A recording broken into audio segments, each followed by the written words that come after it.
Hi, welcome to Advisory Design Panel for this Thursday, April 15th. We start the meeting by acknowledging that the meeting's held on Squamish Nation traditional territory. The first thing I like to do is somewhat of a roll call. What I'm going to do is read out the names that I see on the computer list here, and then if I've missed any of the panel members, please let me know. So we have David Arnott, Brent McMurtry, Christina Salin, Sarah Tipler, Carlos Abarche, and Farzan Yadigari. Anyone missing? Okay, so that's our list, and then I'll note that Julian Pattison is recused from this meeting as he is presenting on this project. And one of the first steps that we also need to do is I will read out the procedures for electronic meetings. That is, committee members attending the meeting electronically are required to advise the chair of the meeting of the following circumstances. A, when the committee member disconnects and/or reconnects, so that this can be recorded in the minutes of the meeting. B, committee members who are to identify themselves when they advise the chair they wish to be placed on a speaker's list. C, with respect to a vote, committee members are only required to say a nay vote. No statement is required if the member is in favor. D, committee members shall put the telephone or computer on mute unless they wish to speak. E, committee members shall be involved in and participate in the meeting. F, committee members shall text the CAO or the contact that we have if they need to be reconnected to the meeting. So if you drop off and you have a technical difficulty, and what we usually do is have the moderator post her number in the chat room here. So if we could do that. And then G, the meeting shall be recessed for up to 10 minutes if a technical difficulty occurs on the district side, which results in the committee member being unable to connect to the meeting. Okay, so that's the procedures. Next, we go to adoption of this agenda. Can I have someone move for that? I'm not seeing my full list here. Just grid. I move. It's Christina. Okay, Farzan is moving, and a second is I can second. It's Christina. Wonderful. Anyone against? No one against. So we're adopted this agenda. Then we go on to the minutes for March 18th, 2021, and I'll open with discussion on those minutes, if there's any comments. Okay, Hi, sorry to interrupt you. Sorry, John. We also have Catherine Weiler. She just joined. Okay, excellent. Thank you. Okay, so my comment on the minutes from last meeting is that I've noted that we don't have, we usually would have had the comments on the minutes. For some reason, they're not showing. It's only the recommendations of the of whatever vote we had. So I'm just curious if that could be noted, that we would like the comments to appear as they did throughout up to 2019. I'm not sure why they've been missed on this last round of minutes. Is everyone okay with that? Okay, very good. So in light that we don't have those comments, Jonas, would we still move to adopt these minutes, or would we wait until we can get those comments from March, or the March meeting? I would say that I think it's fine if the panel wants to adopt the minutes either way, or we can bring them back with the comments. Why don't we bring them back in the next meeting? I think that might be a better path, and Sure. We can address it then if we've got the comments included. It's pretty sparse right now the way it reads, so.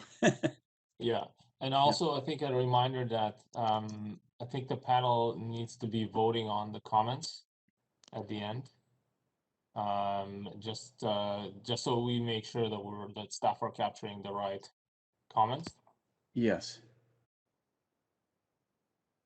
I think in the past we would have seen all the comments and then reviewed them at this point, and then this is why I open with discussion of the previous minutes so that we can address any comments that may not reflect properly like we want, but for this March 18th minutes, I would suggest that we, well, I'll ask someone to move for adoption of the minutes, and then I think we're going to try to defer that. So we would have people be against if they choose that. So can I have someone to move for the adoption? Can I Brent just ask or you? Julian? sorry, No, can I Julian. just- Hey, it's Catherine. I had a really hard time logging in to Hi, this. Catherine. It wouldn't log in and I can't get my video to work. So I just missed. Could you just catch me up? I've been trying for the last 10 minutes to get on and I just haven't. Okay, well, all we've done so far is we're basically discussing that the March 18th minutes did not include the comments, so we're probably great. going to ask that to come back again for the next meeting. Thanks so much. Awesome. I'm in. So I'll have someone move for adoption of those minutes. Yep. Sarah? And a second? Farzan is second. And then anyone against, I guess, is the question. And I will say I am against. Does everyone understand what we're trying to accomplish here? Yep. Okay. So I guess I'll read out. Do you mind repeating, because it seems there's a lot of hesitancy here, and Yes. including myself. So could you just repeat what we're voting on? Okay. So the idea here is that I can't ask a question to vote against something. What I do is I ask for adoption of the minutes, and then we all vote against, and that would basically mean that those minutes are not adopted, and we'll come back at the next meeting.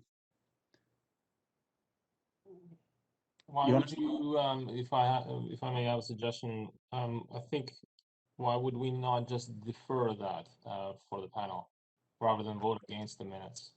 Okay, I understood that the technique was to ask the question in the positive and then turn it down, but I'll go with your suggestion. If that is to ask the question, I move that we defer the minutes till the next meeting. Yeah. Okay, very good.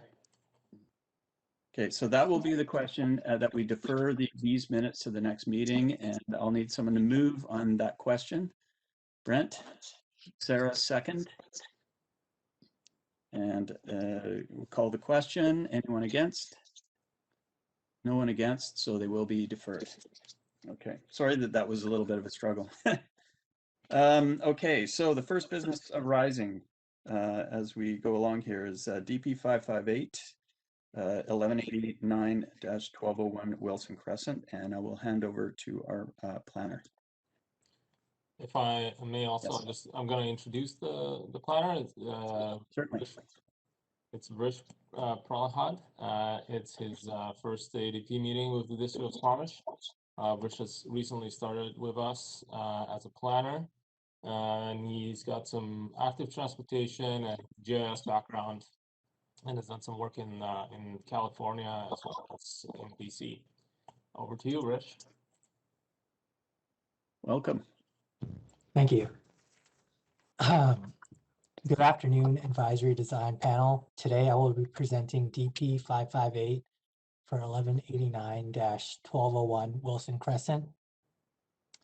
It is a development permit application for a 12-unit townhouse development located in the Wilson Crescent neighborhood, just outside of downtown Squamish.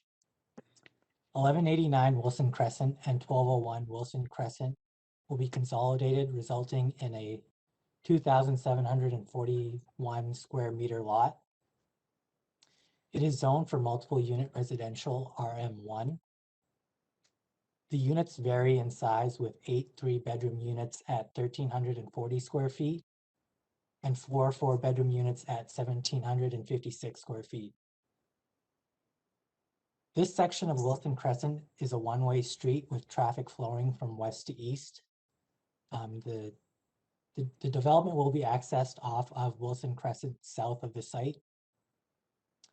The project is seeking 3 variances The first variance is seeking a relaxation to the interior setback from 4.57 meters to 2.74 meters to allow for a patio projection to ensure that the patios are usable and meet the minimum acceptable depth of 6 feet.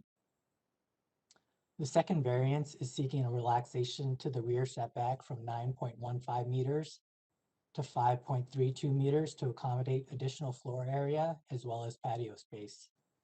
The third variance is seeking a relaxation to the accessory building side setback from 1.52 meters to 0.9 meters for a shared waste building. Vehicle parking for the development meets the zoning bylaw. 27 parking spaces are required and 27 parking spaces have been provided, with 3 visitor stalls, 4 small car stalls, and 2 accessible stalls. Each unit will have 2 parking spaces, with the 3 bedroom units having tandem parking with a 1-car garage and a covered outdoor space behind. The 4 bedroom units will have 2-car garages. Otherwise, the development meets all the requirements of the RM1 zone. So with that, I will pass it along to Stefan and Ivan, the architects for this application. Thank you very much for the introduction. We're really excited and pleased to be part of this family-oriented development. My name is Stefan Leroy. I'm an architect and urban planner and principal at SLA. I'm joined today by Ivan Kupsov, who is an architect at SLA, and also by Julian Pattison, who is a landscape architect and principal at Considered Design. Ivan? Hello, everyone. So I'll start sharing my screen here. Is everybody able to see this? Yeah, okay, fantastic. So thank you, Rich, for the introduction. It was very useful. So I'll start from kind of in the beginning, mostly speaking about the site. As Rich already said, this site consists of 2 lots that are going to be consolidated. We are planning, it's facing Wilson Crescent, one-way street, just a few blocks off of Buckley Avenue.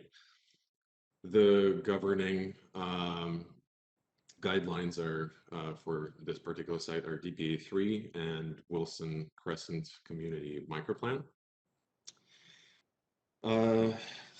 This site is surrounded by residential developments ranging from single-family houses to a variety of townhome developments. And another important thing to mention is the flood control elevation for this site. In our particular situation, we have 3 meters elevation above the site grade. The Wilson microplan is also suggesting improvements in the public realm, such as allowance for sidewalks, pedestrian accessibility, animation of the streets frontage through landscape design, and potentially a bike lane addition. Moving on, we're zooming in closer, a little bit closer to the site. You can see the general location of buildings on it as a site layout.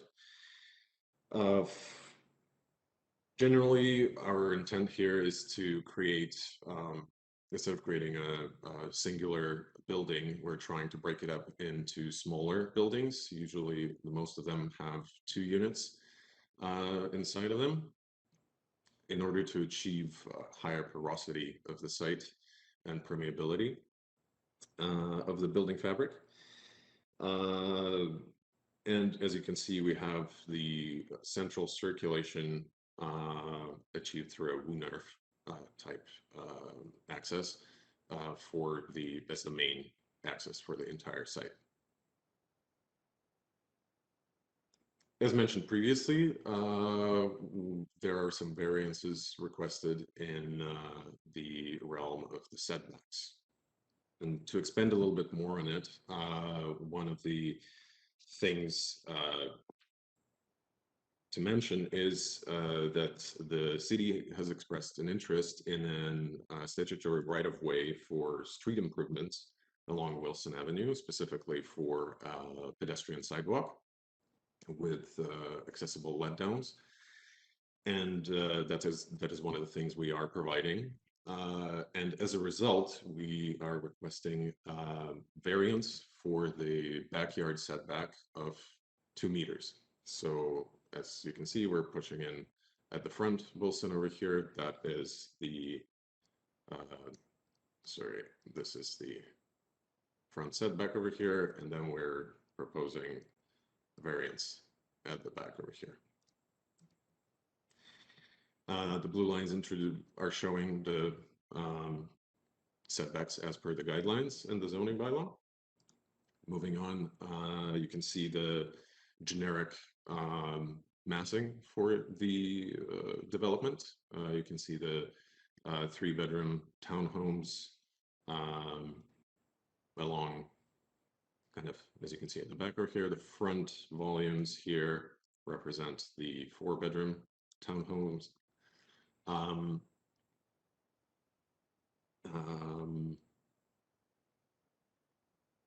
And as you can see, most of the units, as I mentioned previously, most of the buildings are 2 units connected together, and that is done in order to achieve permeability and visual permeability of the site, not only from the front of the site, but from the neighboring properties as well.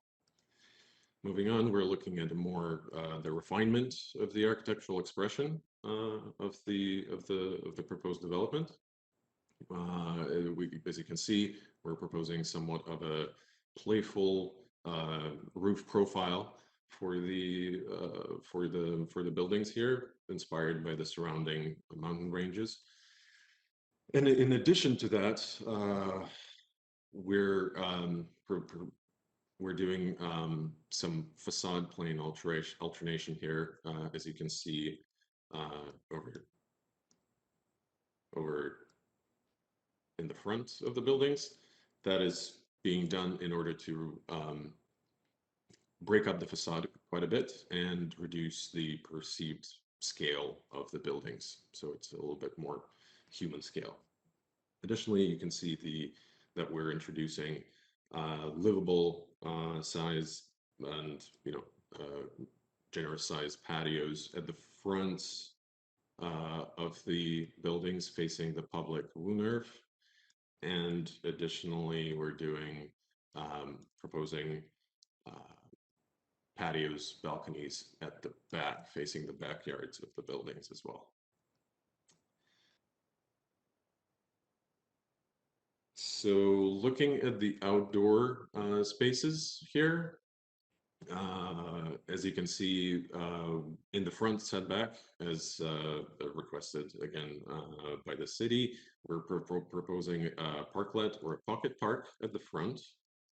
You can see over here, which will be publicly accessible with seating and seating amenities and some wonderful landscape design. And I'll let Julian talk about that a little bit more closer to the end of the presentation. As you can see, there's the main Woonerf coming through the central in between all the buildings, providing access to the back units as well as the garbage facility building at the back over here. And the 2 other main amenities are the main community amenity over here in the center of the, at the center of the site, which includes a picnic area and a playground. And we have a more quiet outdoor seating area located towards the back of the site over there.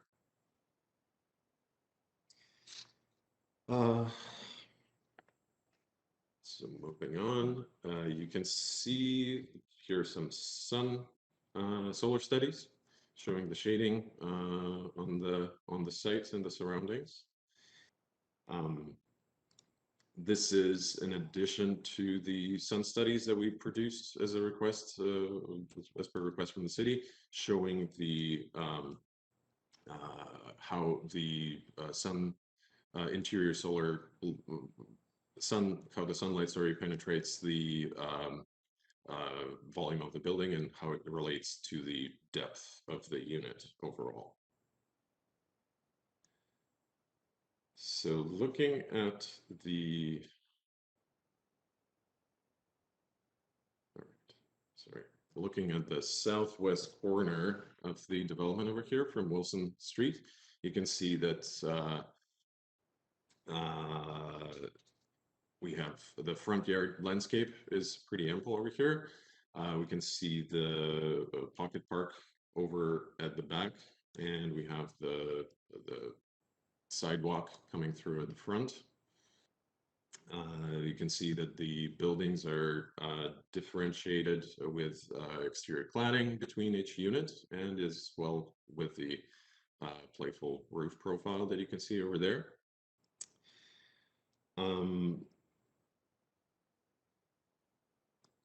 Here's a view of the looking from Wilson Crescent, looking down the central Woonarf connection. Here you can again see the exterior of the building, how the alternation is happening between the units. Closer look at the pocket park over on the left side over here. You can see the public bike parking at the front, the Class B bike stalls. Additionally, you can see that each unit is given a different, we're proposing to use different colors on the doors so that we have differentiation for the unit entries, apart from just being, the cladding up top. And then for the tandem parking stalls on the left side over here, we're providing some permeable screening so that the parking stalls are not as visible from the street. But then because they're permeable, they still provide some connectivity between the neighboring units.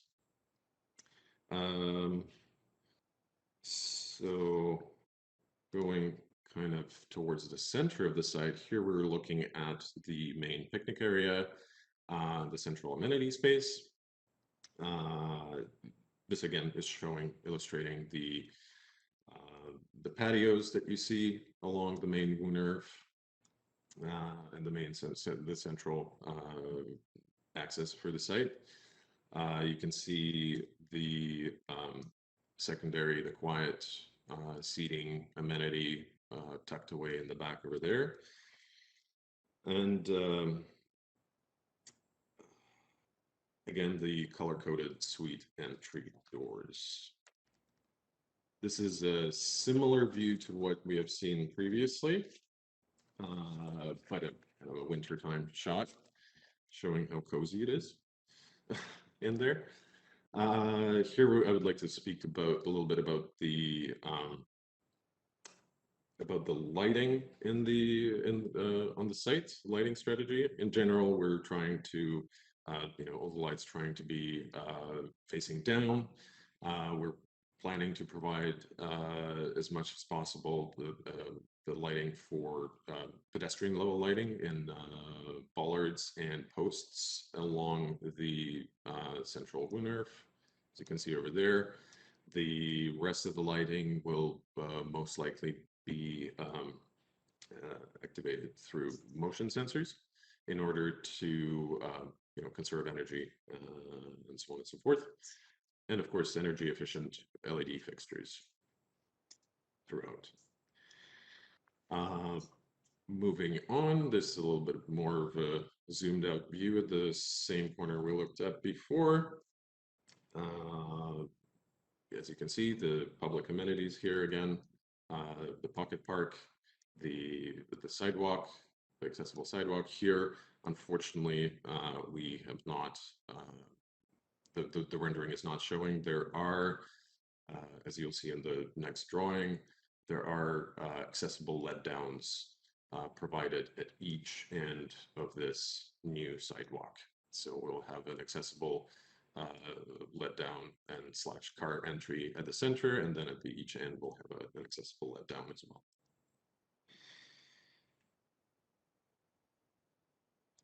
And this is a view from the other corner. As you can see, the again, the pocket park and how it is separated with the landscape from the private backyards of the units over there, and provides a nice buffer and definitely activates the streetscape quite a bit. So next one is this is the material board page. We're trying to achieve quite a, I would say, a natural cladding palette for this development. Natural, but at the same time quite robust.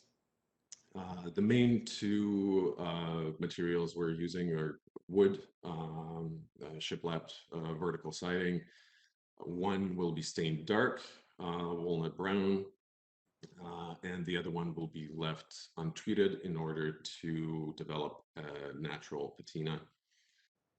That is basically the lighter color you can see on the rendering to the side over here. The roof will be done in metal, standing seam, dark charcoal color. And for the base, we have chosen corrugated, trapezoid corrugated metal cladding, as you can see over here.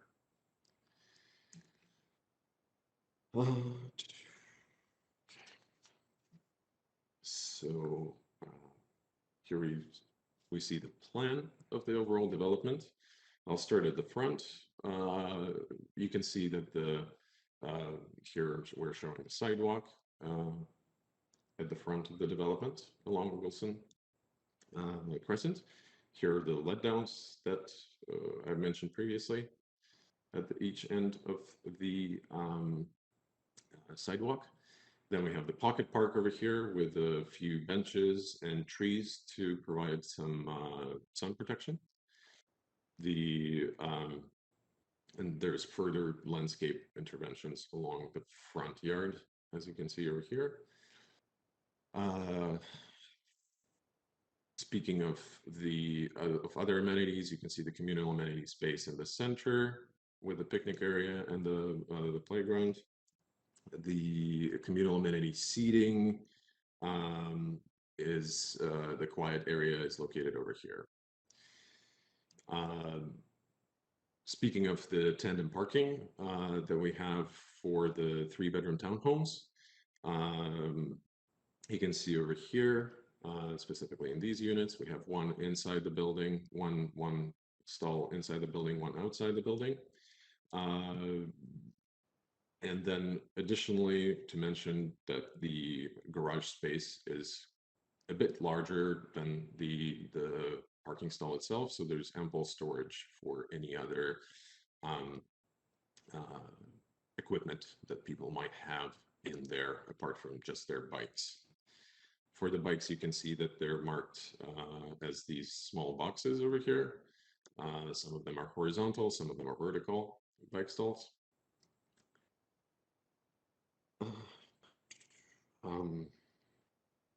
And as well, over here, you can see the screens that were mentioned previously on the rendering that are providing screening for the tandem stalls from the street, but at the same time, they also do provide some privacy for the entrances of these townhomes over here.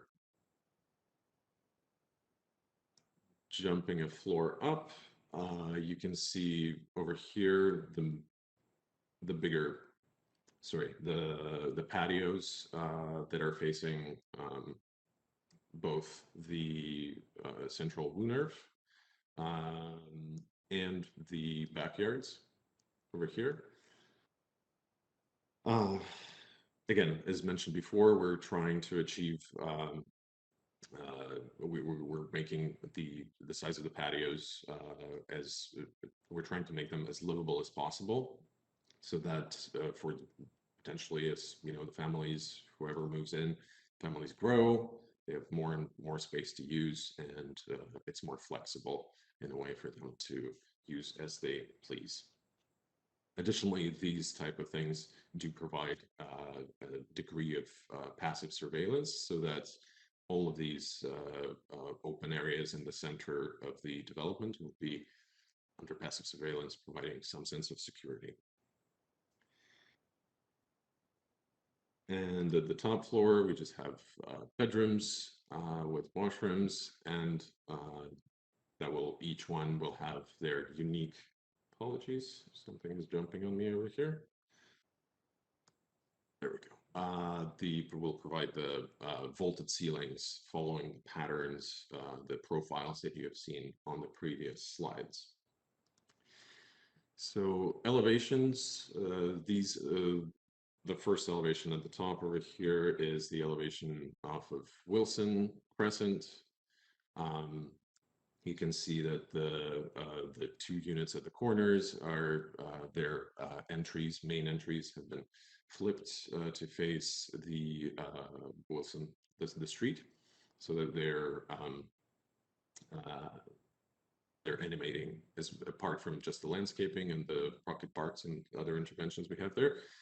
That does animate the street frontage as well. This is the elevation of the building 2 and 3, which are at the back of the sites. These are the 2 elevations looking north and south from the central Wunarf. You can see the garage doors, the different color entry doors, and how the facades are broken up into smaller pieces, smaller volumes, along with the roof profile, following the roof profiles. And in the center over here, you can see the shaded outdoor amenity with a picnic area and the garbage waste facility at the back. And these are outside backyard elevations, I would say. So that the doors on these are just access doors to the backyards, to the private backyards of each unit. And that's the east elevation facing the neighboring property. And to touch on the regarding the roof profile here, as you can see, the interiors of the units will have vaulted ceilings, and will have basically almost every one will have a unique condition in terms of vaulted ceiling at the top over here. And now we're going over to the landscape plan, and I'm just going to pass it on over to Julian. Thank you. As with all good architectural presentations, Ivan's managed to cover most of my salient points in what he's in what he's told you there. Maybe I'll just talk about some of the details on the landscape plan. So Ivan mentioned a few times we have this idea of a Wunarf that runs throughout the property, and I'm sure you guys are all familiar with the idea of a Wunarf, but just to kind of touch on it briefly, it's basically a pedestrian prioritized space that vehicles are allowed into. And the way it becomes pedestrian prioritized is by things like the lack of curbs, so edges are flush. There's an introduction of greenery throughout, so landscape throughout, on the same level as the paving surface. And there are traffic control measures, so things like very large format timber bollards that are easily visible, that include lighting, a rumble strip at the front of the property, so that when a vehicle drives into the property, thanks, Ivan, they drive over this rumble strip that gives them this kind of cognitive reassurance, I guess, that they're entering into a pedestrian zone. And then just in terms of the technicalities of the construction, we're proposing a completely permeable paving system that will allow stormwater to penetrate all the way through. And that's both for the unit pavers and for the resin bound aggregate pavers, paving areas. So the resin bound aggregate is in the pocket park area and in the communal amenity picnic space. So both of those things allow water to percolate back into the groundwater system and allow for a slow penetration of that water as opposed to being diverted off into storm drains. Planting palette is relatively simple, it's relatively straightforward, but we are trying to include as many pollinator species. Sorry, I've got a fly buzzing around me. As many pollinator species as we can. We're also cognizant, of course, of the new fire safety restrictions that are coming into play. So originally we had coniferous hedge planting here, and we've changed this to Portuguese laurel. And then in the communal amenity area, just to touch on that briefly, we've got this picnic space with shade tail structures over top and a fully accessible climbing boulder that's universally accessible for everyone within the development. So I think I'll leave it there for the time being. I know it's a lot of presentation, and just pick it up in questions. Thanks. Thanks, Julian. Great. Okay, well, we'll go into questions, and as usual, I'll ask if David is ready to lead us off. Yeah. Hi. Thank you for the presentation. Maybe a quick question for the planner, if that's possible. Has this DP been reviewed, or the applicant been made aware of the application that's at 1089, 1095 Wilson Crescent, just up the street?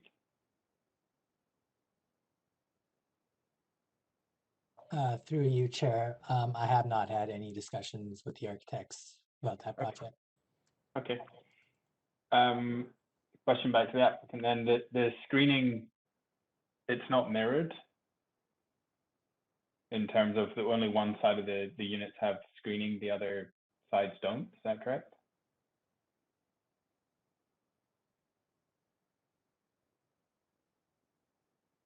Hello?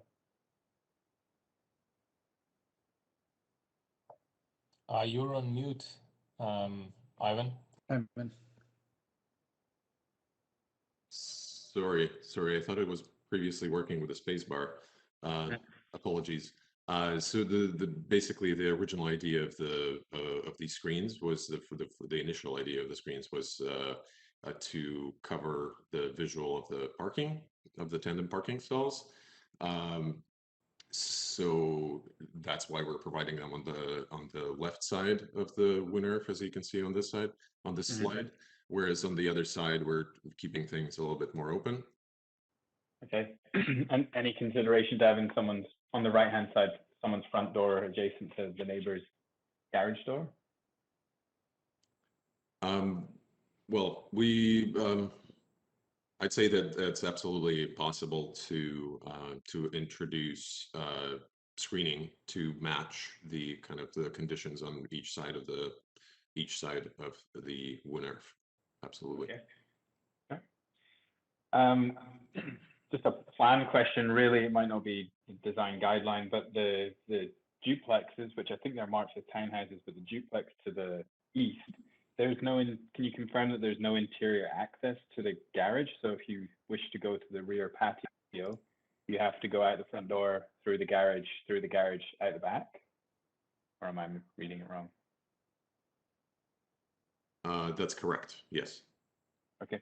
One thing to mention that I believe I did not in regards to the access to the backyard as well is that we originally in the plans we had staircases leading from the patios, the back patios, and the living room area, like second level, down to the backyard. But unfortunately, because that was seen as a kind of that condition would create additional overlook over neighboring properties. That was something that we thought we had to remove. Okay. So. Yeah. And it's maybe a landscape question, so I don't want to steal it from a landscaper, but I'll just because I'm an architect, I'll do it anyway. Is there any thoughts on delineation of the paving in front of those doors? Because it kind of looks like all of the driveway paving goes right up to your front door. Yeah, it does, and that was a conscious decision that we made to create this kind of unified paving. What we wanted to try and avoid is this idea that there are pedestrian zones and vehicle zones. Right. And I think a differentiation in paving would potentially do that. So we wanted to purposely avoid that by saying the whole thing's a pedestrian zone. It's just that vehicles are allowed in there. So that we have subtle differentiation in the paving with regard to parking bays. So we're proposing to change the color of the interlocking paver at certain points during the parking bay, so you don't get the kind of usual painted parking lines and things like that. It's a bit more subtle than that. But yeah, the whole idea of the VUNERP is to essentially create this unified pedestrian paving throughout. Okay, perfect. The last question I had was the solar study that you showed. You show roller blinds kind of interior, kind of hanging in the midst of a window. Were there any thoughts of additional overhangs to the exterior to stop sun actually getting into those rooms, or what's that bedroom looks apologies pretty for hot. this one. This should be that is a honest mistake. That should be at the top of the window. Obviously, is where roller blinds should be. But at this time, we have not considered additional shading on the exterior, especially due to the fact that the orientation of the site is not true north-southwest. We're kind of on like 40 degrees or something like that. And knowing that, you know, we're surrounded by mountains, we do have some of that, some of the terrain helping us out in the mitigation of the evening and morning and evening sun on the east and west. And then we don't have windows that are facing directly south. Yeah. Okay, perfect. That's my question. Thank you very much. Thanks, David. Brent, are you ready to go next? Yeah, thanks, John. Thanks, Ivan and Julian, for the presentation. I had a quick question about the pocket park on Wilson and sort of the intended use. If the thoughts would be that it's like more of a community amenity that it is. people, yeah. Okay. Yeah. And then sorry. The intention is really is in addition to the communal amenity, the kind of overall communal amenity, if you will. So again, we've got kind of flush access into it. There's informal play objects, bench seating. It's it's a kind of classic pocket park design in a way. There's a little quiet area. There's a little quiet area that will allow kind of toddlers to play and that sort of thing. It's quite informal in its design, but it's really a kind of respite, I guess, from the streetscape. Cool. Okay. And was there a window from the unit that's directly adjacent to it? Is it? There is a window, but it's screened by planting. Okay, screened by planting. And then I guess a kind of follow-up question. So the Class B bike parking in front of that would be intended for visitors to the site, or maybe people in the community visiting the park. Kind of, that's the idea of having it adjacent to Wilson. Yeah. And then I had a question about if there's any consideration in plantings within the VUNERP. If you looked at opportunities to kind of create some, additional. We squeezed it in wherever we can. Yeah. It's tight. And yeah, I fully, I'm fully on board with the idea of trying to get as much vegetation in there as possible. It's squeezed in between buildings. Pretty much everywhere that we've got it, that isn't going to be a surface that's walked on is that's pretty much all we've got to play with, to be honest. There might be opportunities to do some vertical stuff, in and that type of thing. Yeah.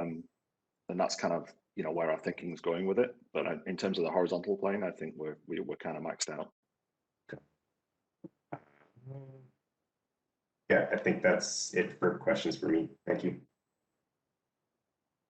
Thanks, Brent. Kareem, can we call on you now? Yes, hi. Can you hear me? Yes. Yeah. Thanks for the presentation. I have a question regarding the central gap between the two townhouse clusters to the north. Is that a right of way, or is that a design decision? You're talking about the Right. Yeah. It's again, as I mentioned previously, design decision in order to create a more porous site. You know, that we're not blocking the you know, we're not building walls of buildings on the site, so that neighbors can, you know, have gaps in between the buildings, the light can penetrate it, so on and so forth. Okay. The second question I had was regarding the garbage receptacle there. Was that again a requirement from the district, or was that just a solution you're proposing? Well, I mean, the garbage, the size of it has been as per the requirements of the city. I believe that the enclosure itself is designed, you know, like it's more of a feature rather than not a feature, but like it's more than it is required, I would say. Is the intent to have a garbage collection company sort of come in and pick up the bins, you know, in front of garage doors, similar to what's happening elsewhere, or what's the thought process there? So we have studied the turning radiuses on this one and assessing the garbage truck and whatnot. So the idea is, yes, the garbage truck will come in, roll up to where the garbage facility is, pick up the bins, load them up, and then the idea is back in and out. That's the kind of the strategy over here. Got it. And the last question I have, I can't really read the dimensions, but it has to do with fire access. Is this, you know, you have a limit to how far a dead end is for a fire truck, and I'm assuming from the looks of it, this is not enough for a fire truck to turn around, so they'll have to go in, reach that sort of central pocket, and then have to back out all the way. And I think it's 90 meters, so it looks like it's less than that, but I just wanted to confirm. You're correct. Yes, it's less than 90 meters. It's loading over here. And then we do have so the fire hydrant is right in the middle over here. We're providing that as part of the design. So and this has been, again, assessed and designed in order to meet the code requirements. Okay, that's it for questions from me. Thank you. Thanks, Kareem. Christina, are you ready? Hi, can you hear me? Yes. Great. Thanks for the presentation. I just have a few questions. One of the questions, and this might be more for the planners, just looking at the context site plan and what the surrounding buildings are in regards to the relaxation requests. It looks like there's a single family home on one side and then some other maybe multifamily going on the rest of it. Is that what's happening? Yes. Okay. And are any of these up for any kind of redevelopment currently? I'm not aware, but that would be Rish would know probably. Okay. Through you, Chair, we have received one application for 38439 Buckley Avenue, but that is the only one that is adjacent to the lots. Okay. So that's Go ahead. Back corner. Okay. And also in relation to this variance question about the relaxation for all the setbacks, is the reason that you need to ask for the relaxation, does that have to do with having that internal woo nerve? Or like, for example, if you were looking at sort of a more traditional kind of driveway access, would you not have to ask for that? Or I'm just trying to get to the reasoning behind why you can't, you know, build to the site restraints. Well, specifically for the the variance for the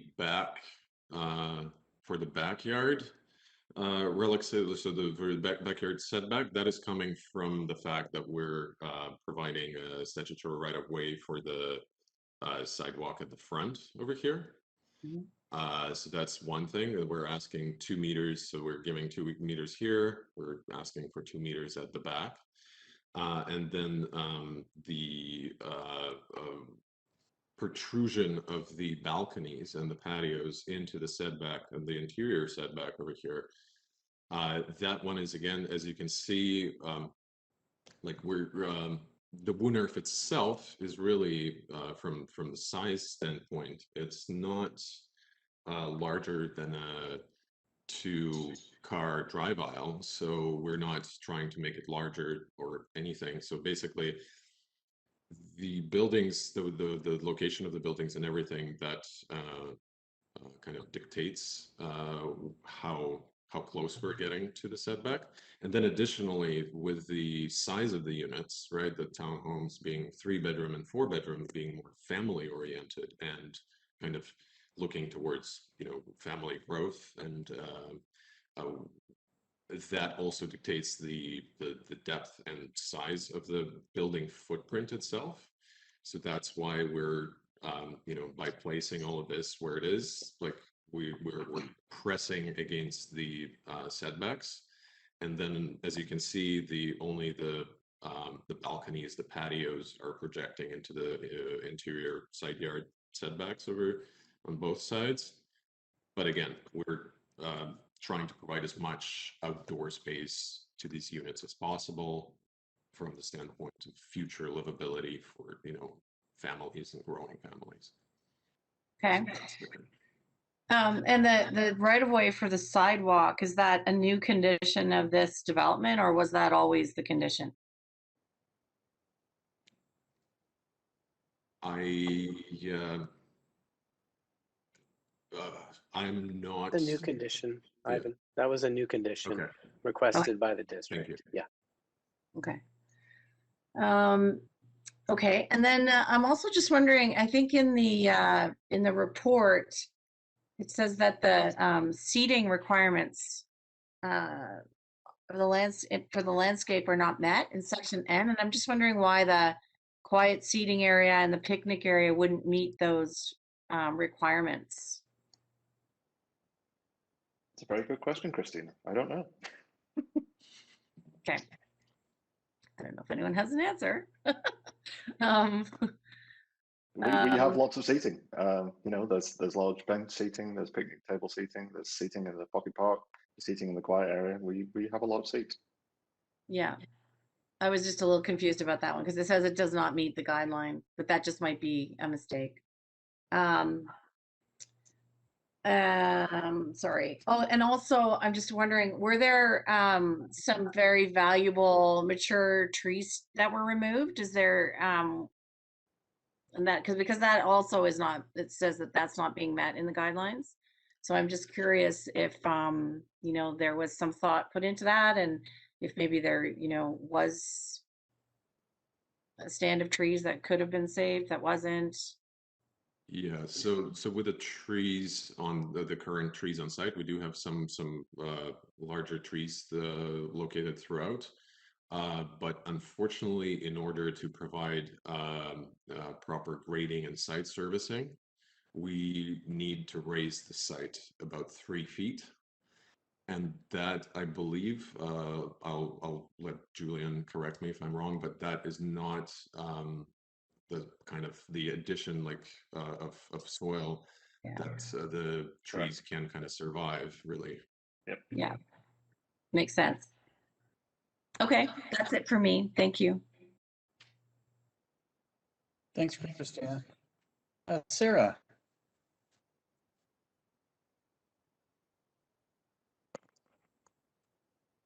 Can you They're a little bit low Oh, well, I don't on know. volume.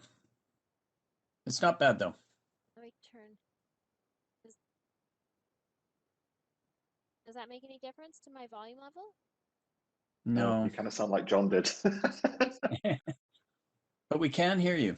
Yeah. Do you want to just jump to somebody else and I'll go next? I'll see if I can play with my volume levels. Sure, can do. How about Catherine? Hi there. Hi. Thanks for the presentation. A few questions. With respect to the sunshade in the park, can you just tell me why you would have chosen that as opposed to a solid structure to provide shade? That's a good question. So typically we try and avoid solid structures just because it tends to, you get into FSR issues and all that sort of stuff. Whereas a demountable sunshade doesn't. So that's typically why we use them. They're also, quite dynamic structures, quite interesting as a structure. I think especially in Squamish, where we have some air movement and some wind, they're always it's always fun to see these tensile shade structures.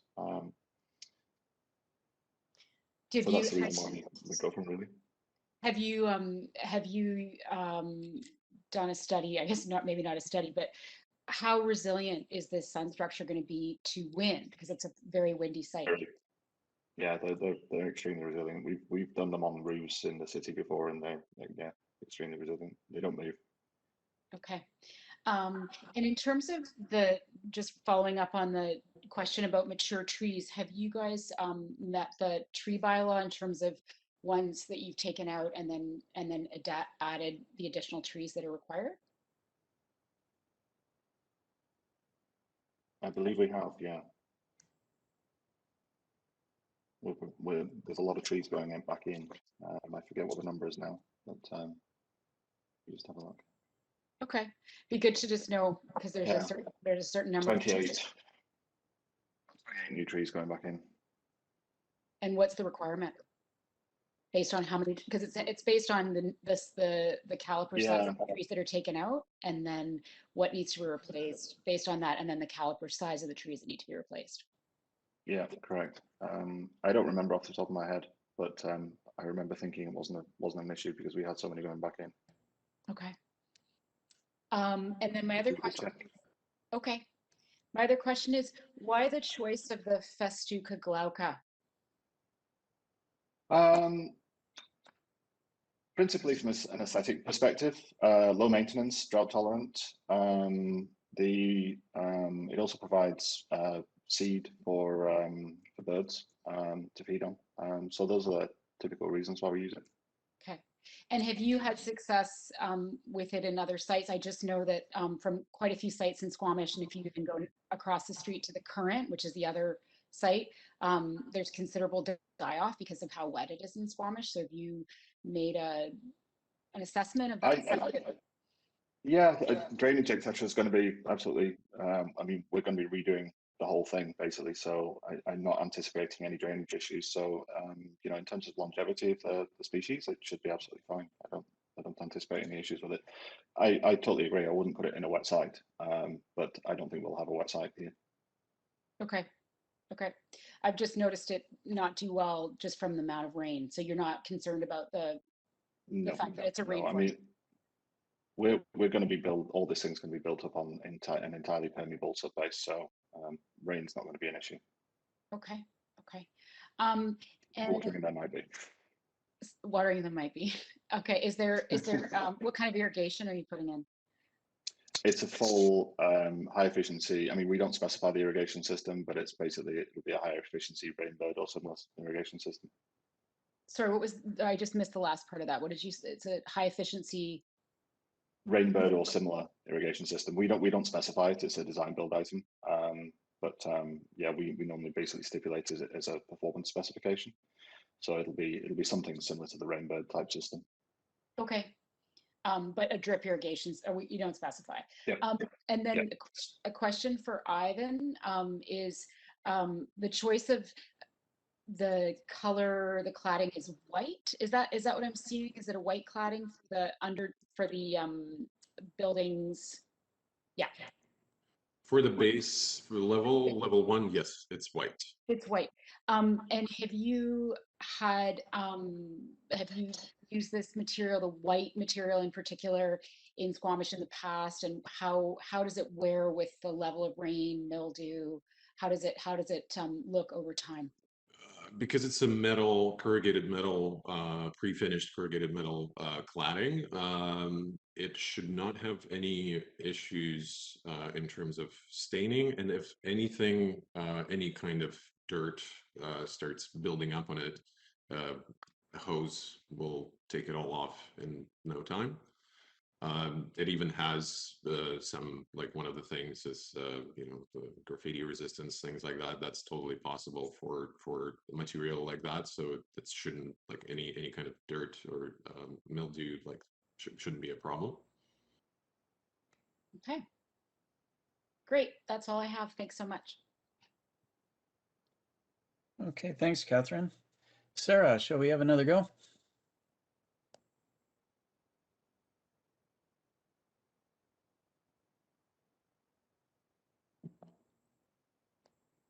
No, nothing right now.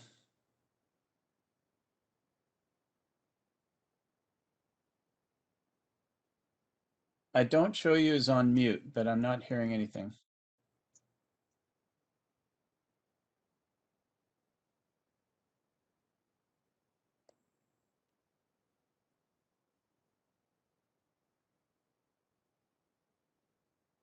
I'll come back. How about we come back at the end after the next couple?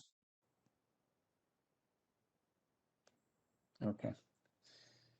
We would go next to Carlos.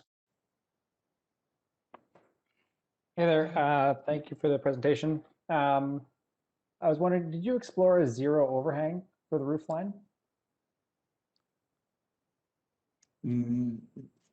Not really, because of it was a choice, I guess, cladding versus rain, kind of thing. Because we're going with we're trying to get to use we're planning to use natural wood materials on it, shiplap siding, and with zero overhang, usually it gets quite a bit of rain and water on it, and especially for the fact that we're trying to one part of the like the lighter cladding that we're using is going to be untreated.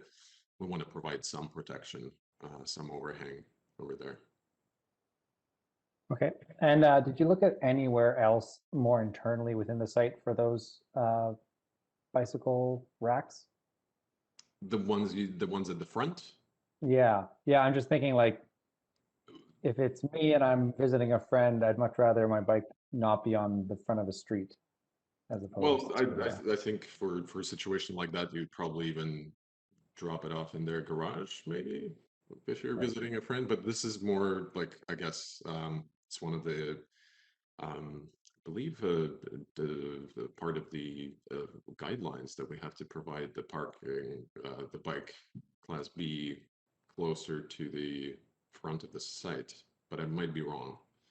Okay. And then sorry, Carlos, conversely, we were also thinking that actually that's a very highly visible place. So it's kind of the opposite. So yeah, I guess it works both ways. We were thinking somebody's not going to get a bike stolen there just because there's a lot of eyes on it. But I guess bike thieves do what they need to do. I think that's a fair point. Julian, while I got you, then how does Portuguese laurel work for screening in the winter? Does it lose all its? Oh no, it's an evergreen. Oh, okay, wonderful. All right, that's great. That's all the questions I have. Thanks. Okay, thanks, Carlos. Sarah has asked if we can go back and try her again now.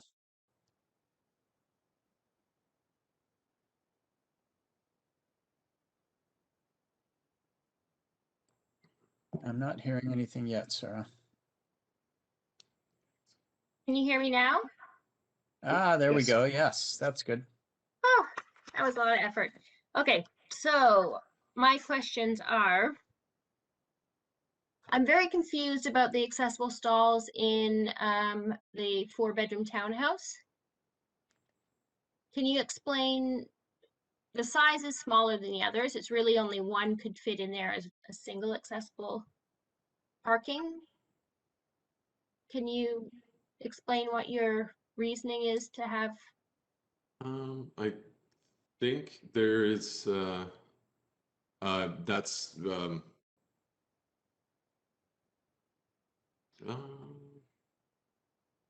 can't really sorry. So yeah, I believe that the it's a shared situation, so it's got to be. I believe the parking bylaw. Apologies for that. The parking bylaw had some clause about having the side by side accessible stalls, but I would have to. I'd have to double check that. Not off the top of my head here. Yeah, because well, CSA requires, basically 4,600 millimeters, right? That includes the access aisle behind the side. So Correct, really, yeah. you might be able to get one in there. Yes. And you've chosen this unit. Have you done what other accessible features are there? Because it seems to me that it's just the same as all of the other units.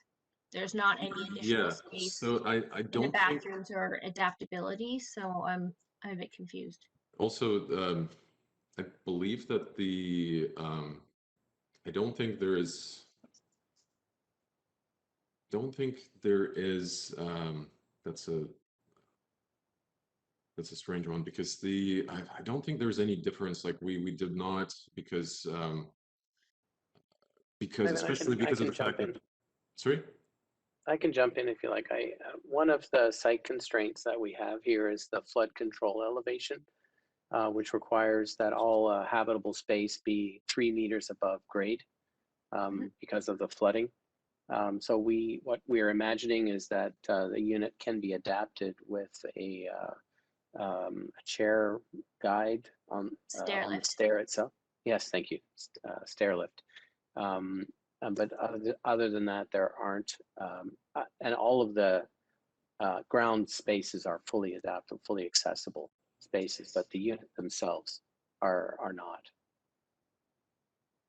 Right, but I mean, to call a garage accessible, of course it's accessible. You can wheel anything into it. So because the stair configuration, you have a turn from the main level. There's a turn up a straight stretch, a turn then to get to the bedroom level. It would be easier if they were full straight stretches. There is enough space to allow a stair lift. Are you going to have additional electrical supply at the base of each stair to support having a stair lift? I think we could accommodate that. Absolutely. Yeah. It could be a hard wire there available Yeah, I mean, for. Yeah, it doesn't need to be a huge, just a regular plug-in. And then also I would recommend that you put backing in the bathroom walls so that grab bars can be added in the future, but you're going to be a little bit, the space is a bit confined for, really wheelchair access. I also would recommend to potentially have the single visitor parking be maybe a shared accessible visitor parking, just because that would allow, there is enough space there, I think, to have an access aisle adjacent to the parking if it was parking slightly closer to one side of the parking spot. And also the access from the sidewalk is going to be easier to come up adjacent to the bike parking, but there's not enough space beside the bike parking and the bollard and the privacy screen to get through. So have you thought about how that space will be accessed, or is that sort of ramp area simply for that one suite?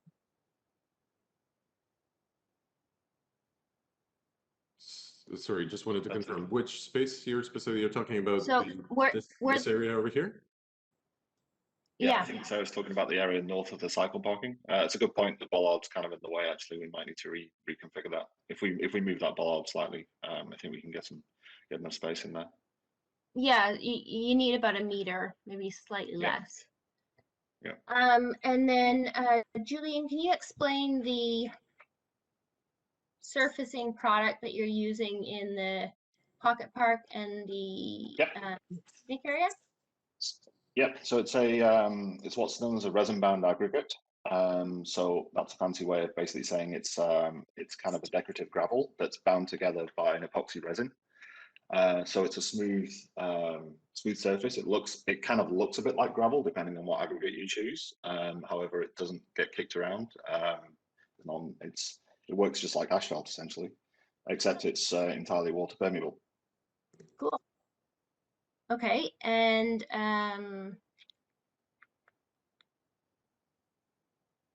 the back lawns, are those going to be regular planted, and how are they going to be mowed, or is it going to be an artificial turf? No, it's regular grass. It'll be mown.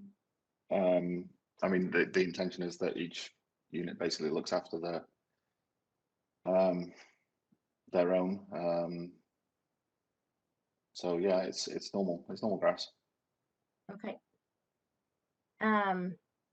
And can you tell me what's universally accessible about the climbing rock? It's on a resin-bound surface surround, so that would allow a wheelchair to get up close to it. But you still have to cross the lawn, right? Yeah, right now you do, and I was just thinking about that before you said it.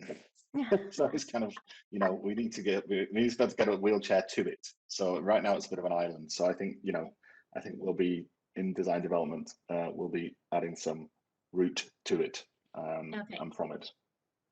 Cool. So those are all my questions. Thanks so much. Great, Sarah, thank you. Farzan, last but not least.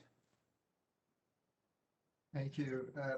Much appreciated your presentation.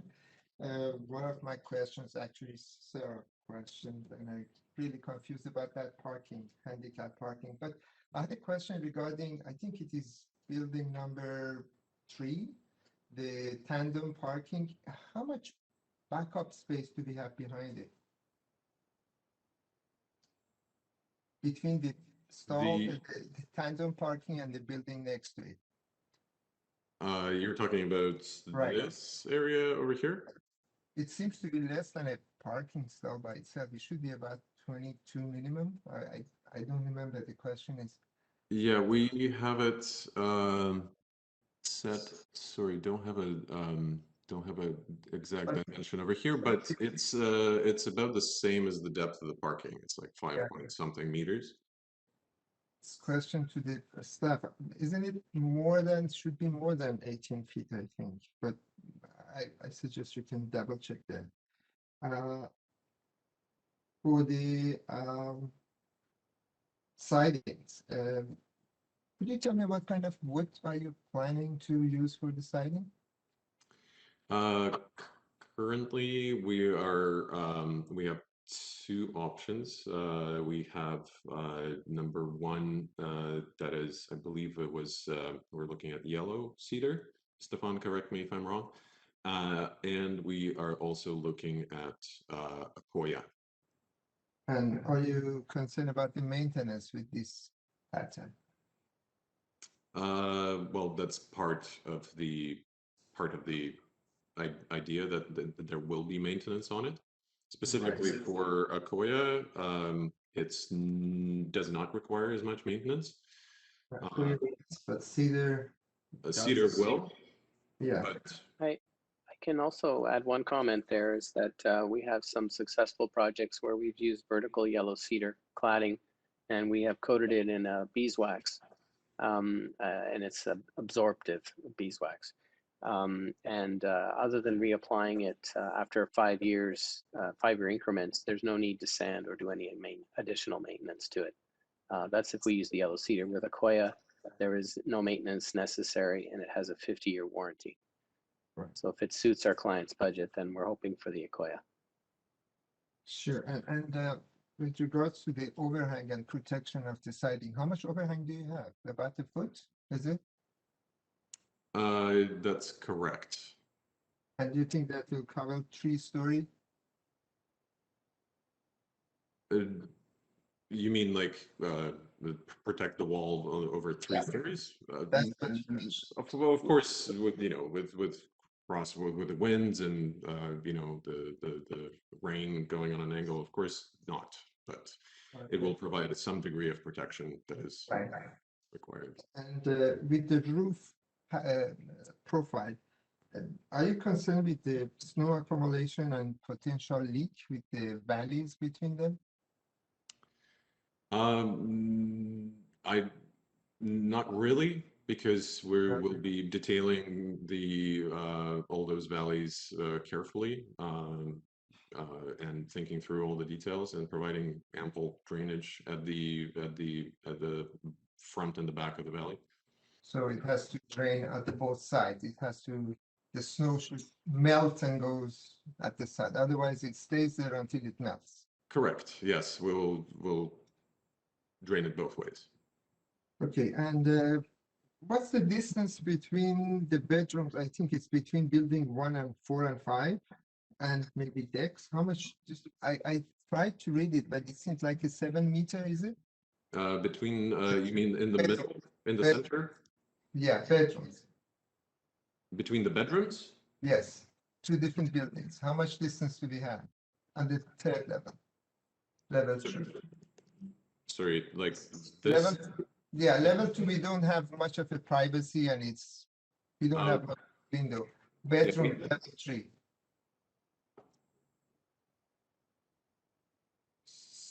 Sorry, you were cutting out there for a second. Sorry, level 3 bedrooms because. Oh, level 3, okay. Yeah, level 2 doesn't have much of a privacy kitchen. Yeah, well, we have them spaced at almost 35 feet. Is it 35 feet? Okay. Yeah. I could read about 7. Okay. And maybe question from staff. Do we have to, this building should meet any of the step code?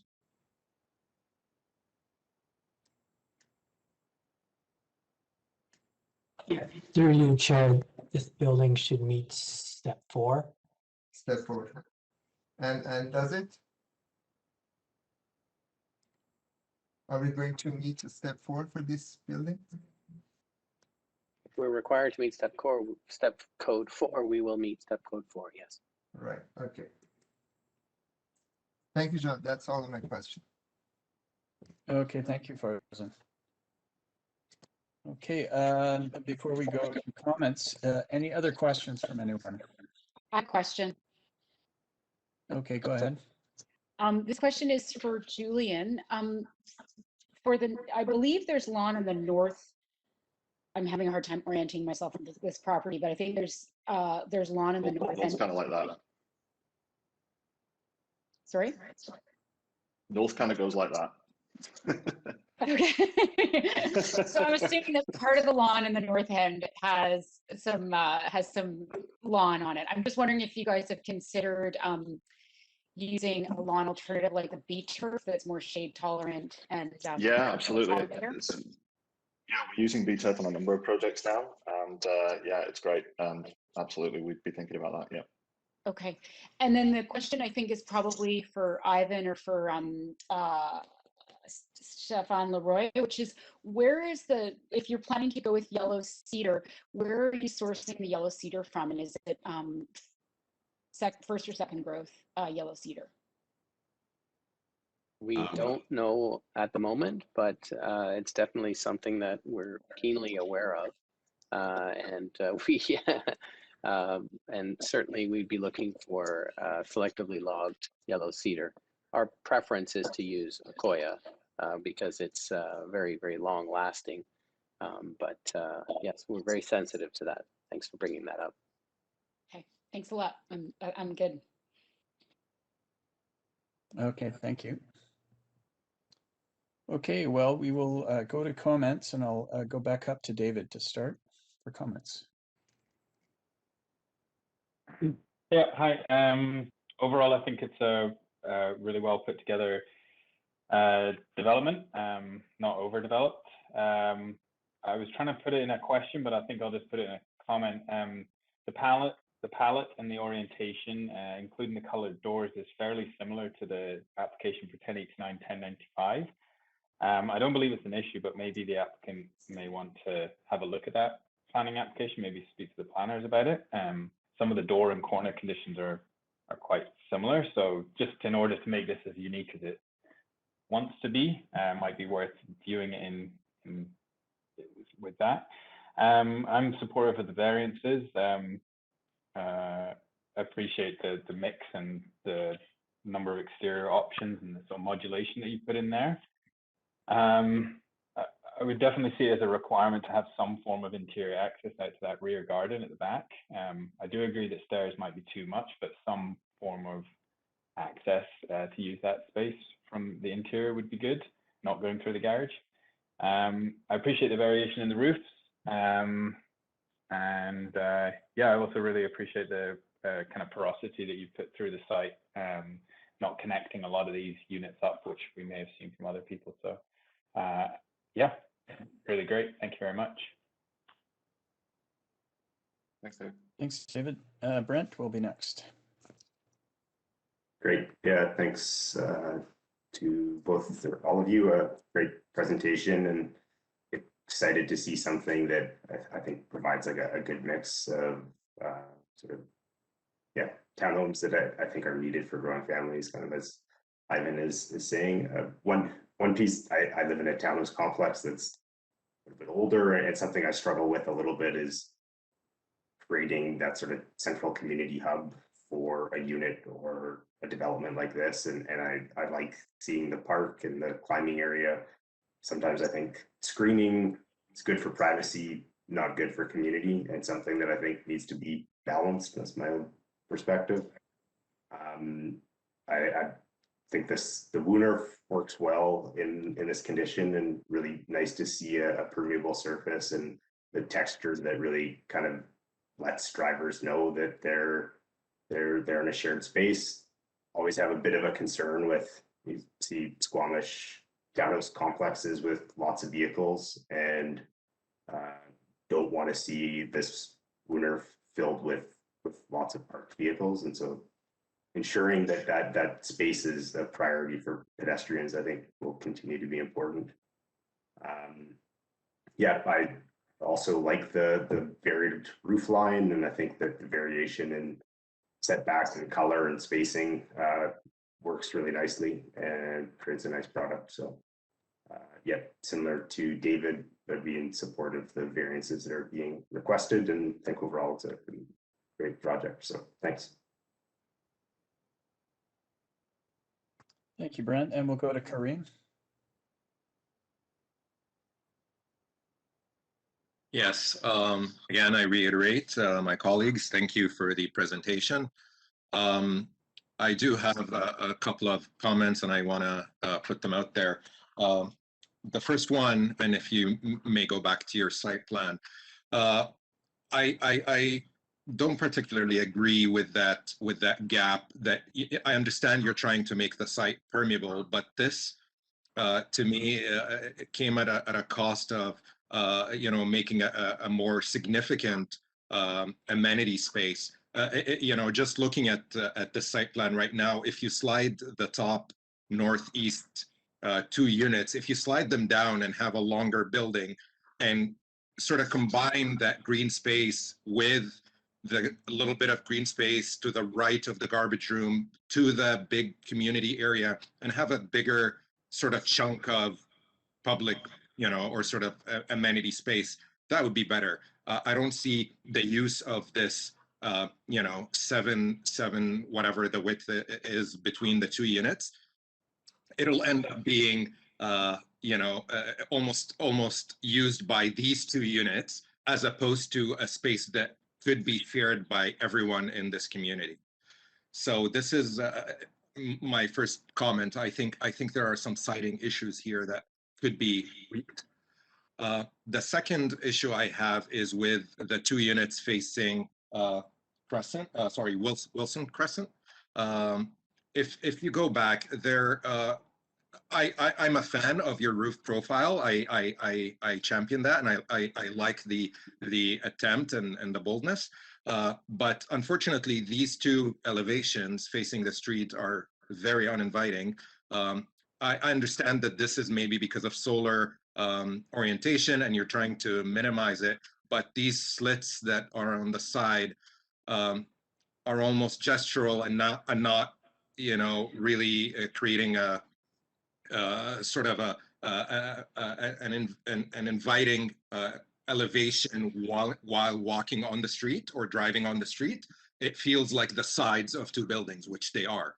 I would almost want to make these two units more unique and sort of orient them as opposed to just another unit in the row. Sort of orient them towards the street. I see that you put the front door there, but it's almost hidden with the landscaping and everything. But I think it would be great if somehow that deck can wrap around. You can have maybe some corner windows that sort of chip away at this big solid 3-story wall of corrugated metal or whatever the material is. I think the you know, these are the two main concerns I have is the development does not really address the outside very well. And also I wanted to add that I'm okay with requesting the variance, but I feel that if you sort of move things around a bit, you might not need such a big variance. And you know, maybe it's worth testing. Thank you. Thanks, Kareem. Okay, we would go to Christina now. Thanks. Can you hear me? Yes. Great. So I like to echo that I also really appreciate the use of the smaller buildings on site rather than one larger building, you know, adding to the porosity and creating more permeability on the site. And I think that,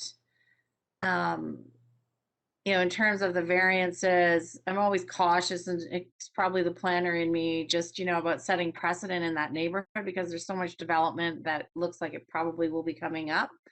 But I do support the variances for the you know, the reasons described.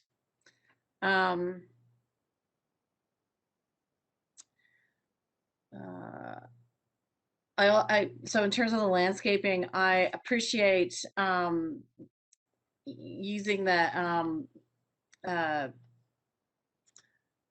now it's escaping me. The laurel, the laurel for Fire Smart. That's you know, that is the trend that we're moving in. So I think that's a really good choice. I like the use of the green boundaries around the site.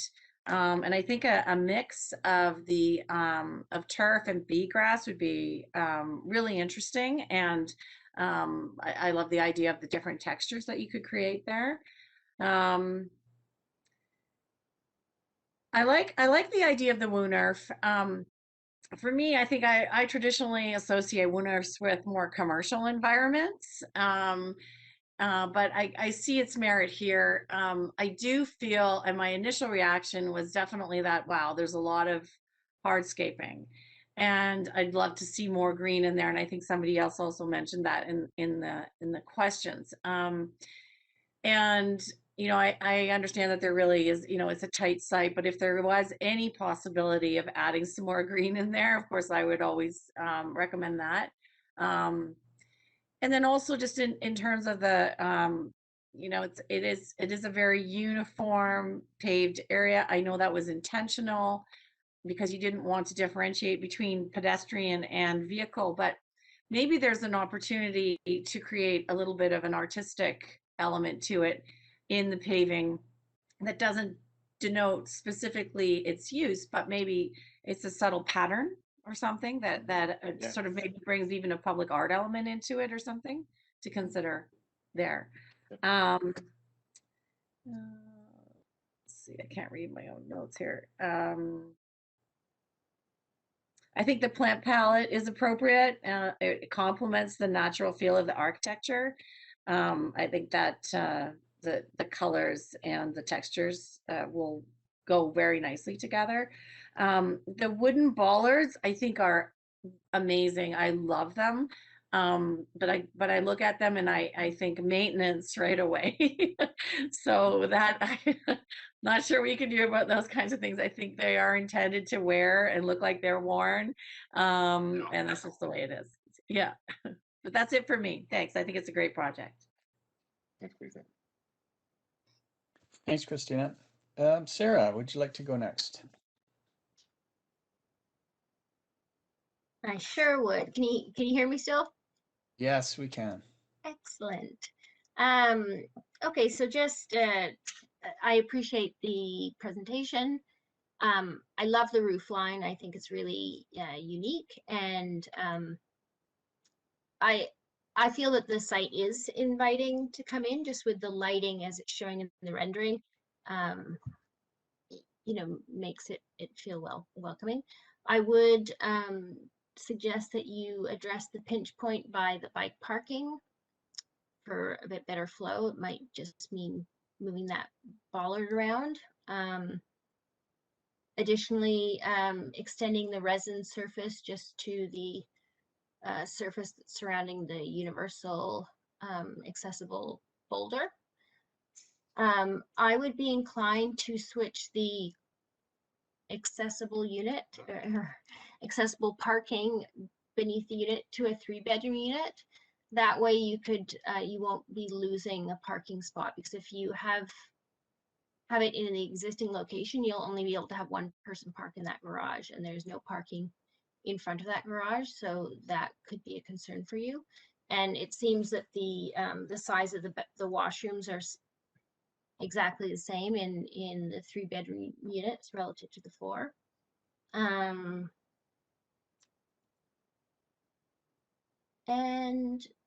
And just yeah, to consider, you know, it would be probably unique to sort of have a shared accessible visitor space that could be used by either somebody needing a larger space or regular visitor parking, but just to consider that, because you do have the picnic areas that people could, you know, potentially visit. And otherwise, I really appreciate the presentation and like the project. Thanks so much. Thank you. Okay, Catherine will be next, please. Hi. Yeah, thanks so much for the presentation. Things I like, really like the inclusion of the Portuguese laurel. I think that's a great hedging material, and like Christina mentioned, it's fire smart. I really like the red and orange doors. I think that's a great splash of color. I concur with Kareem around the kind of wall that's created from those units that face Wilson Crescent. I would say wrapping around the deck and having it more oriented would definitely make it unique in a direction that I think Squamish needs to go in, because a lot of the townhome units that you come into, they just, you know, you have a wall kind of against the street. It also might work nicely with the Current, which is across the street, and they do have entrances that are right onto Wilson Crescent, so those two buildings can kind of have something in common, which I think would be great. I like the Boonurf, and it's funny, I was kind of trying to bring that up with the mixed-use development on Queens Way around creating more of a Boonurf, but I didn't have the word for it. I do think, unfortunately, it's tight, and like many townhome complexes in Squamish, they're basically a driveway. That's just how they've evolved over the last several years. And so I do think that some kind of pattern could work really nicely, and I've seen that done to, you know, really interesting effect in different parts in Squamish, and it's just a matter of picking different colored pavers and creating a design, and I think that will help kind of break up the feeling that you're just in a driveway. I also concur, I understand and empathize with the idea of the porosity, but the other thing that's of, you know, we don't have a lot of is common space in these townhome complexes that are quite small. So I would concur with Kareem again, moving those buildings at the back close together, creating a larger play area, kind of hangout area. Because I think green space with shade and trees is, again, it's another gathering place for people. And I've certainly seen kind of buildings broken up in different places. Like you could look at, say, Seven Peaks, and it just becomes this a little bit of a dead space that doesn't get used that much, and it basically gets used by the folks that live there. So if there could be more communal space, I think there's enough of the buildings that you could there would be enough porosity, and there would be a big win in terms of area that's not driveway, and that everyone can use. Again, I would say the screens to put screens across. I like those permeable screens that kind of divide the cars. And so I would say to do them across on the building across would be something that I would recommend. Yeah, and then the only other thing, not to sound like a downer, but I have never seen in Squamish Festuca glauca do well. And I don't know whether that's just every place has poor drainage. Maybe this will be fine because there'll be lots of air and wind moving, but mostly they die off. So I love the color; they look beautiful. But yeah, I would probably choose another species despite how nice they are. There we go. So that's me. Thanks so much.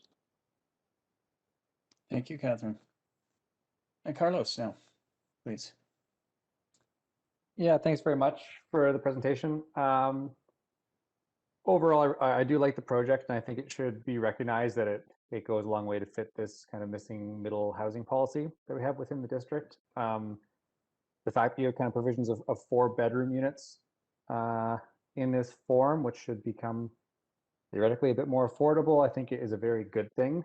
I have to disagree a bit with Kareem about his suggestion for the spacing of units, in that, you know, I think corner units are very desirable, and I would rather see this development have more corner units that are more livable, and in letting that light in than those interior units. I also think that, you know, this specific development is within very close proximity to a ton of walkable park spaces, wonderful park spaces that are massive. And so I think that in reality, this interior park will be used by the folks within this strata. But if you're going out for the day, and you're not going to do it at this park, you're going to go, you know, it's just across the street to the school to hang out in that lovely grassed area.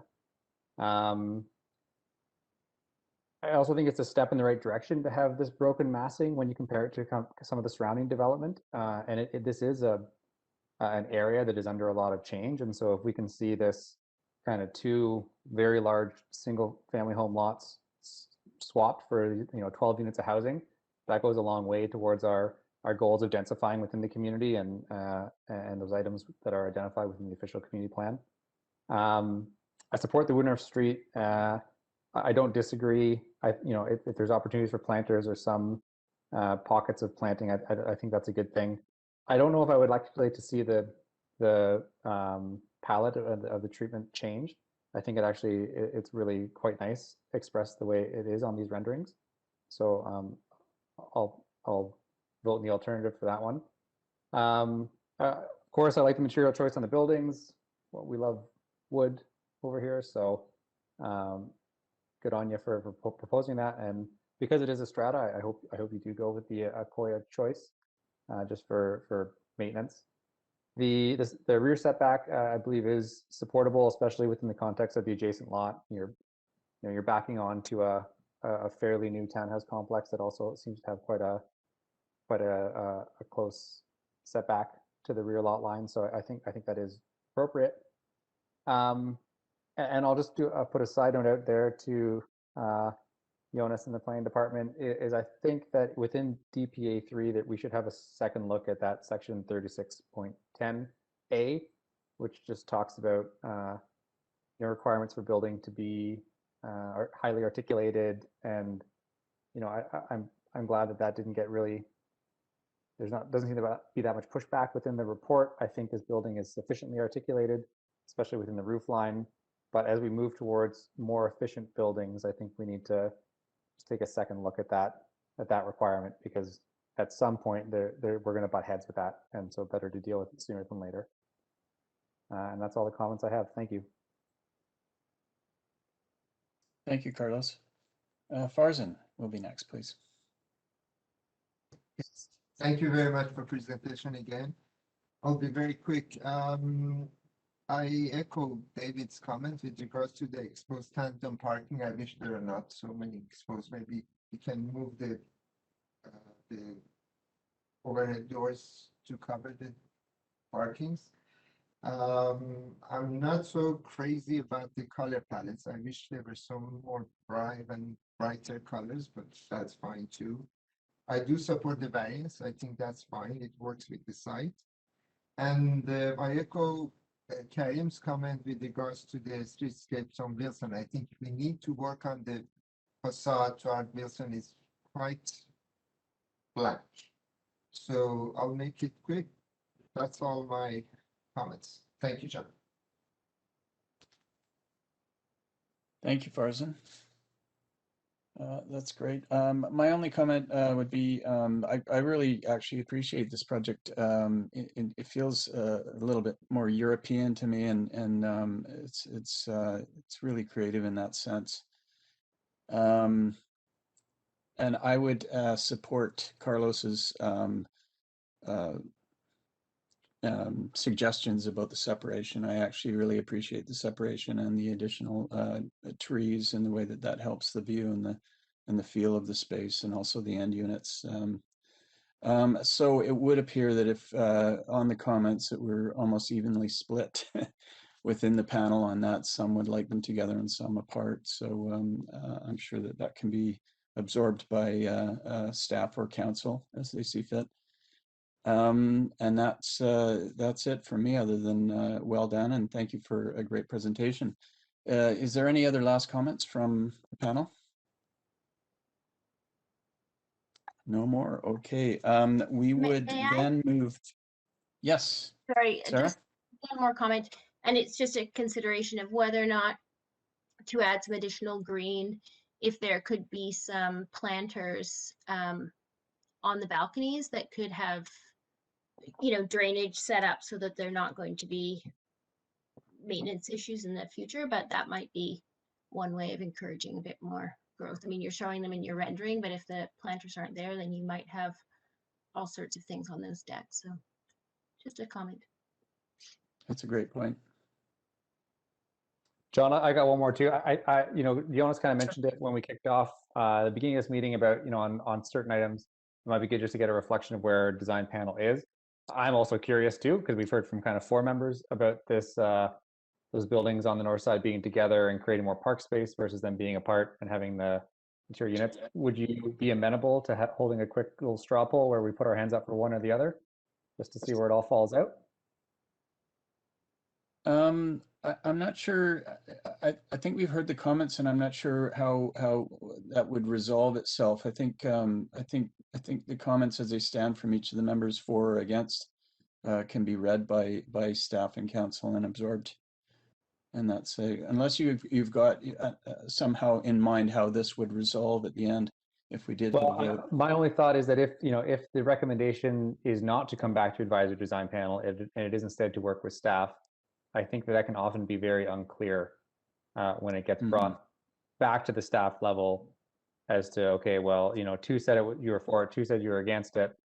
That's a wash. Well, let's say that those that didn't speak out for or against are largely in favor of what is essentially a redesign of that portion.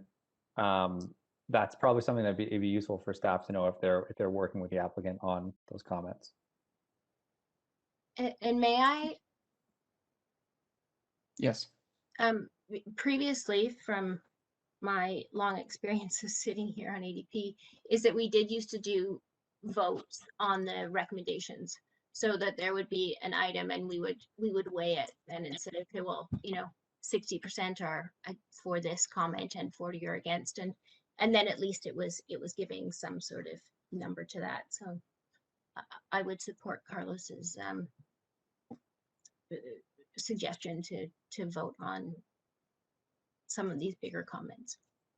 Absolutely. I'm not against it at all. I'm just hoping for clarity as we go through the process into what it will achieve. So let's call that question online here. It may be a little bit hard to get a show of hands.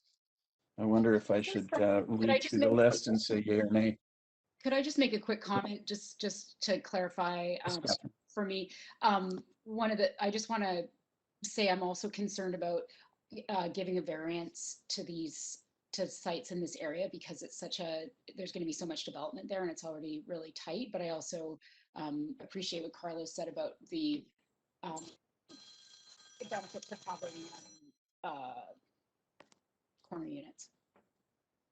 Okay. We'll note that in the comments then. Thank you. On the question of the units together, looking for more common space in the garden or apart for other reasons, as stated by Carlos. I'm going to go down through the list, and I guess I'll look for a yay or nay from each member. It seems to be probably the only way we can achieve it. David, I guess the question I should pose is, should the units be kept apart as they are shown right now? And yay or nay? Yay. Okay, Brent? Yay as well. Kareem? Nay. Nay. Christina?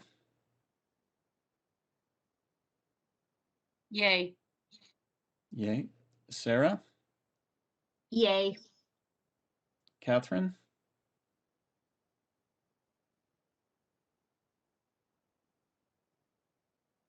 You can give me a thumbs up or a thumbs down. Sorry. Nay. Okay. Carlos? Oh God, I'm blanked here. Yay.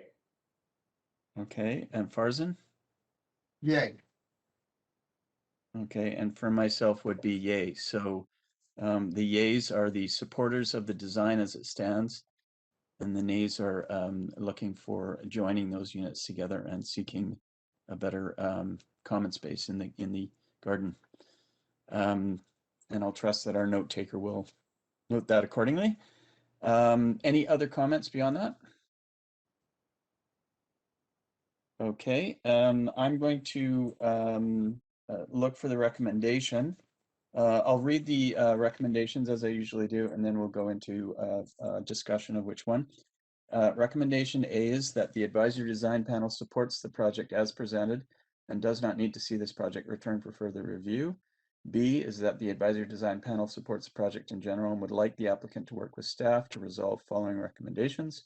C, that the advisory design panel would like the applicant to resolve the following recommendations and return to present the revised project.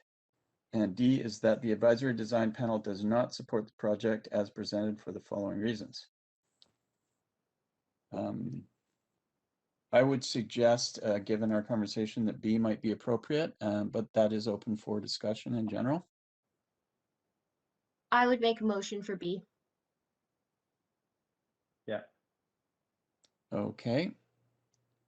Well, then we'll have someone second. Carlos, and then a B, and we'll call the question. And no one against. I'll give it a moment. If anyone is against, they can speak. I can't see everyone with the screen the way it is. Okay, so everyone is for B, item B. Do we want to rely on our comments for the recommendations, or shall we go through any in particular?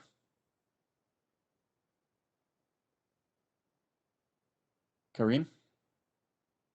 Yeah, I support B. I don't mind the applicant working with staff, but I really I really think some work needs to be done on the facades facing the street, and I trust that it'll arrive at a nice happy sort of solution.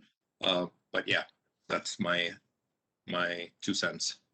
Very good. Can we pull that up as a key point then? Unless anyone is against that in general as a key point.